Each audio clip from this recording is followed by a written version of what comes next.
হাসিনা, আসামি আসাদুজ্জামান খান কামাল, আসামি চৌধুরী আব্দুল্লাহ আল মামুনের বিরুদ্ধে মানবতা বিরোধী অপরাধের দায়ে অপরাধকে আমলে গ্রহণ করা হয়েছে। 5টি অভিযোগ তাদের বিরুদ্ধে আনা হয়েছে এবং 5টি অভিযোগের ভিত্তিতে অপরাধকে আমলে গ্রহণ করা হয়েছে। আমরা বিস্তারিত তথ্য প্রমাণাদি আদালতে তুলে ধরেছি, যেটা লাইভের মাধ্যমে আপনারা এবং গোটা জাতি এটা শুনেছেন। আমি সেদিকে যাচ্ছি না। আমি শুধু একটি কথা বলতে চাই যে এই বিচার কোনো প্রতিশোধের জন্য নয়, এটা হচ্ছে ভবিষ্যতের জন্য একটা প্রতিজ্ঞা এবং আগামী প্রজন্মকে নিরাপদ একটি বাংলাদেশ উপহার দেয়া।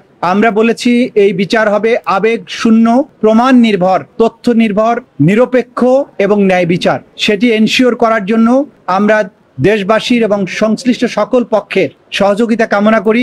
বিচারের মাধ্যমে একটা সমাজে শান্তি এবং স্থিতিশীলতা প্রতিষ্ঠিত হয়। আগামীর বাংলাদেশ যে অন্ধকার অতীত থেকে বেরিয়ে এসেছে এবং বাংলাদেশ যে নতুন করে পুনরুজ্জীবনের স্বপ্ন দেখছে, এই বিচার শেষ হওয়ার মাধ্যমে সেই পুনরুজ্জীবনের স্বপ্ন বাস্তবায়ন হবে বলে আমরা বিশ্বাস করি। ওয়ালটন আবারও মিলিয়নিয়ার অফারে ওয়ালটন ফ্রিজ কিনে আপনিও হয়ে যেতে পারেন মিলিয়নিয়ার। আমি পুরো অভিযোগগুলো আদালতে প্লেস করেছি, এগুলো আমি নতুন করে বলতে চাচ্ছি না, আপনারা দেখে নেবেন।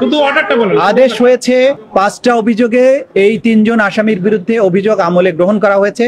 তাদের বিরুদ্ধে নতুন করে গ্রেপ্তারি পরোয়ানা জারি করা হয়েছে। আগামী 16ই জুন অর্থাৎ ঈদের ছুটির পরে 16ই জুন আসামিদের উপস্থিতি এবং আসামিদেরকে গ্রেপ্তার করে হাজির করার জন্য নির্দেশ দেওয়া হয়েছে। ওই দিন যদি আসামিরা উপস্থিত হন তাহলে সেদিন থেকে আনুষ্ঠানিক বিচারের প্রক্রিয়া শুরু হবে। যদি আসামি কেউ অনুপস্থিত থাকেন, আইন অনুযায়ী তাদেরকে অনুপস্থিত ঘোষণা করার একটা ব্যাপার থাকবে, সেটাও সেদিন আদালত যথাযথ আইন প্রক্রিয়া অনুযায়ী সেদিন ঘোষণা করবে।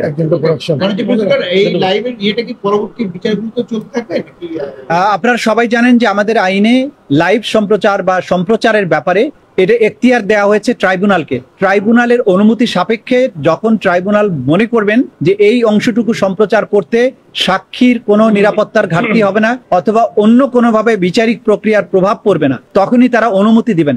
লাইভ সম্প্রচার ভবিষ্যতেও হতে পারে, তবে সেটা নির্ভর করবে আদালতের অনুমতির উপরে। যখনই আদালত অনুমতি দিবেন তখনই আমরা চেষ্টা করবো এটা লাইভ করার জন্য। Thank you. 5টা অভিযোগের ব্যাপারে আমি বারবার বলেছি, সেটা আদালতে বলা হয়ে গেছে, নতুন করে আর বলছি না।